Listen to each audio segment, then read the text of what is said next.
Hi everyone! So bilang nga isang coffee lover pero acidic, dahil nga matigas ang ulo natin, eto na nga, dumating na yung order natin. And guys, disclaimer lang, hindi po ako isang coffee barista at wala rin po akong idea sa mga coffee mixes.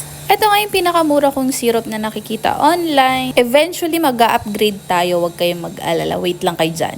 2012 nga no na-diagnose ako ng ulcer and hyperacidity. And then, nag-try na ako mag-quit sa pag-drink ng coffee at na-lessen ko na yung caffeine intake ko. Pero guys, sino ba naman ang aayaw sa kape? At isang fact about me, at the age of 4, hindi na nga raw milk ang hinihingi kong dede, kundi kape. At yung habit na ngayon ay nakuha ko sa aking lola. At moving on nga dito sa ating kame, yes, nag-print tayo ng label. Ilalagay ko din po dyan sa description kung saan ko binili yung aking vinyl stickers. And guys, waterproof na yun. At ito nga yung aking usual go-to coffee mix. Naglalagay lang ako dyan ng about 5 ml ng vanilla syrup.